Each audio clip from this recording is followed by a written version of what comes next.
آله وصحبه وسلم. اللهم صل على سيدنا محمد عبدك ونبيك ورسولك النبي الأمي وعلى آله وصحبه وسلم. اللهم صل على سيدنا محمد عبدك ونبيك ورسولك النبي الأمي وعلى آله وصحبه وسلم. اللهم صل على سيدنا محمد عبدك ونبيك ورسولك النبي الأمي وعلى آله وصحبه وسلم تسليما عدد خلقك ورضا نفسك وزنة عرشك ونداد كلماتك.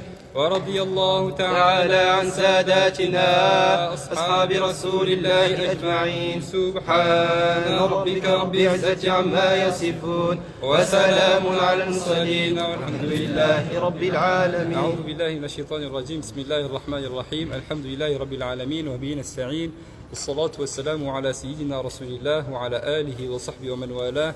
اللهم صل على سيدنا محمد وعلى آل سيدنا محمد كما صليت على سيدنا إبراهيم وعلى آل سيدنا إبراهيم. اللهم بارك على سيدنا محمد وعلى آل سيدنا محمد كما باركت على سيدنا إبراهيم وعلى آل سيدنا إبراهيم في العالمين إنك حميد مجيد. اللهم صل أفضل صلواتك على أسعد مخلوقاتك سيدنا محمد وعلى آله وصحبه وسلم عدد معلوماتك ومداد كلماتك كلما ذكرك وذكره الذاكرون وغفل عن ذكرك وذكر الغافلون. اللهم علمنا ما ينفعنا. اللهم انفعنا بما علمتنا. اللهم زدنا علما مباركا يا رب العالمين. اللهم إنا نسألك العلم والإيمان والعمل. اللهم إنا نسألك علما نافعا ورزقا طيبا وعملا متقبلا فلا حول لنا ولا قوة إلا بك. اللهم إنا نسألك من الخير كله عاجله وآجله ما علمنا منه وما لم نعلم ونعوذ بك من الشر كله عاجله وآجله ما علمنا منه وما لم نعلم. اللهم إنا نسألك اللهم أفرغ علينا من الأخلاق المحمدي ما نكون عندك راضيين مرضيين. اللهم إنا نسألك فعل الخيرات وترك المنكرات وحب المساكين وأن تغفر لنا وترحمنا. طهر قلوبنا واشف صدورنا ونور قلوبنا واملأ قلوبنا بمحبتك ومحبة نبيك صلى الله عليه وسلم. اللهم أحينا على سنتي وتوفنا على ملتي واحشرنا في زمرتي وأوردنا حوضا واسقنا من يده الشريف شربة لا نظمأ بعدها أبدا يا رب العالمين. وصلي على سيدنا محمد الفاتح لما اللهم صل على سيدنا محمد الفاتح لما أغلق والخاتم لما سبق ناصر الحق بالحق والهادي إلى صراطك المستقيم وعلى آله حق قدره ومقداره العظيم. سبحان ربك رب العزة عما يصفون وسلام على المرسلين والحمد لله رب العالمين. Nous poursuivons notre lecture, Inch'Allah, commentée du livre Initiation à la foi, Bidayatul Hidayah de l'imam Al-Ghazali, rahimahullah ta'ala wa radi anhu. Nous avons lu précédemment l'introduction.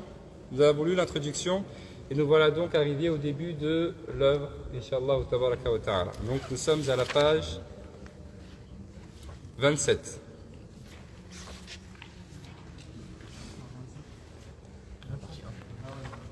Partie 1, donc on va commencer à lire à la page 27 Inch'Allah.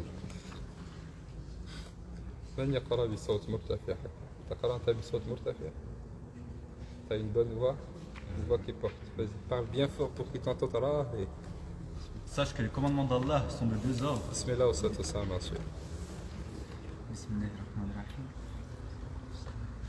قل بسم الله والصلاة والسلام على رسول الله صلى الله عليه وسلم وبسند المتصل إلى الإمام الغزالي رحمه الله تعالى ورضي عنه. تفضل. Sache que les commandements d'Allah sont de deux ordres, des obligations fara'id et des actes surérogatoires. طيب. Ça ne nécessite pas de commentaire. Bon, peut-être il y a des personnes qui ne sont pas fait les cours de fiqh, ok. Bien évidemment, donc là on est dans la première catégorie des hudud. On a parlé hier des hudud. C'est quoi le hudud? Ce sont les limites sacrées d'Allah subhanahu wa ta'ala. Qu'est-ce qu'on a dit sur les hudud? On a dit les limites sacrées d'Allah subhanahu wa ta'ala, ce sont les obligations et les interdictions. Les obligations et les interdictions, ce sont des demandes de Sharia. C'est qui Sharia? Sharia, c'est le législateur. C'est Allah subhanahu wa ta'ala, celui qui fait les lois. C'est Allah subhanahu wa ta'ala et parfois c'est le prophète sallallahu alayhi wa sallam. Le sharia, il nous demande un certain nombre de choses. Le sharia, il nous demande de faire des choses et il nous demande de délaisser des choses. Okay? La demande du législateur, qui est une demande contraignante, okay, de faire une chose, c'est ce qu'on appelle al-wajib. Al-wajib, ce qui est obligatoire, c'est lorsqu'on nous demande de faire quelque chose, mais c'est une demande contraignante. C'est-à-dire que si on ne le fait pas, on est sanctionné. C'est ce qu'on appelle l'obligation. Et puis il y a une demande qui est non contraignante. Lorsqu'on nous demande de faire quelque chose, mais de manière non contraignante. C'est ce qu'on appelle al-nad. C'est la recommandation. C'est une chose qui est recommandée. N'est-ce pas? Et puis de l'autre côté, il y a le fait de la demande, talabu tark. C'est le fait de délaisser. On nous demande de délaisser une chose. Si c'est une demande de délaisser quelque chose contraignante, donc c'est ce qu'on appelle le haram. C'est-à-dire que si je ne le délaisse pas, je fais un péché, je suis sanctionné. Ok? Et puis il y a la demande de délaisser quelque chose qui est non contraignante. C'est ce qu'on appelle la détestabilité, al-makruh. Au fond, si je ne le délaisse pas pour autant, je ne suis pas sanctionné. Est-ce que c'est clair? Donc ce sont des demandes. On nous demande de faire quelque chose, et cette demande de faire quelque chose, soit elle est contraignante, soit elle n'est pas contraignante. Si elle est contraignante, c'est une obligation. Si elle est non contraignante, c'est la recommandation. Et puis on nous demande de délaisser des choses. Soit c'est une demande de délaisser quelque chose de manière contraignante, soit de manière non contraignante. Si c'est de manière contraignante, c'est une chose qui est haram. Si c'est de manière non contraignante, c'est une chose qui est détestable. C'est clair? Ou bien, en d'autres termes, donc l'obligation, c'est le fait, c'est la chose qui, si je le fais, je suis récompensé, et si je ne la fais pas, je suis sanctionné. Et la recommandation, c'est la chose, si je la fais, je suis récompensé, si je ne la fais pas, je ne suis pas sanctionné. Et puis il y a la détestabilité, c'est si je fais cette chose, je ne suis pas sanctionné, mais si je la fais, je ne suis pas... Hein, si je la fais, je ne suis pas... Je suis en train de le faire. La détestabilité, si je ne la fais pas, je ne suis pas sanctionné. Non, ça c'est la détestabilité. Si je la fais, je ne suis pas sanctionné. Vous suivez avec moi ou pas? Donc la détestabilité, la chose qui est détestable, si je la fais quand même, malgré que c'est détestable, je ne suis pas sanctionné. Mais si je la délaisse, okay, pour Allah SWT et parce que c'est détestable, eh bien je suis récompensé. Et par contre, la chose qui est obligatoire, si je la fais, je suis récompensé, et si je ne la fais pas, je suis mafhoum. Et puis entre les deux, il y a, qu'est-ce qu'on appelle? Il y a, entre les deux, il y a le halal. Le halal, c'est la chose qui est licite, qui est autorisée. Le halal, ou bien le mubah, ou bien le jaïz. Ce sont le même mot pour parler de la chose qui est licite, de la chose qui est autorisée. Mafhoum. Donc les limites d'Allah se divisent en interdiction contraignante ou pas, et en chose qui nous est demandée de manière contraignante ou pas. Là, on est dans ce qui nous est demandé, dans la première partie.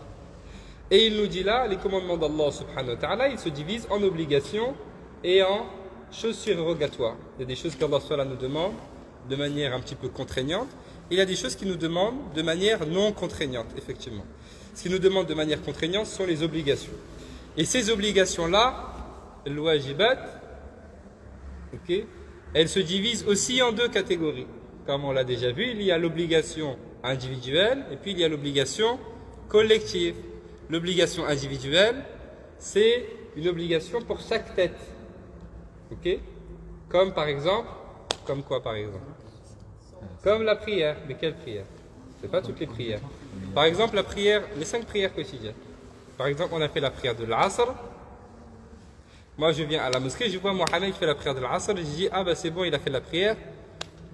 On n'a pas besoin de faire la prière, parce que Mohamed, il a fait la prière. Non, Mohamed, il a fait la prière pour sa tête. Moi, il faut que je fasse la prière pour ma tête. C'est une obligation individuelle, pour chaque individu. Et puis, il y a deuxième catégorie, l'obligation collective. Exemple de l'obligation collective, Salat al-Janaza. C'est une obligation collective. C'est-à-dire que si un groupe, par exemple 5 frères, ils font la prière janaza, alors c'est bon. La communauté s'est acquittée de cette obligation collective. Okay? Mais si personne ne le fait, donc toute la communauté prend cette responsabilité-là. C'est la différence entre l'obligation et l'obligation individuelle et l'obligation. Aussi, les sunan se divisent en sunan en sunan individuelle et sunan collective.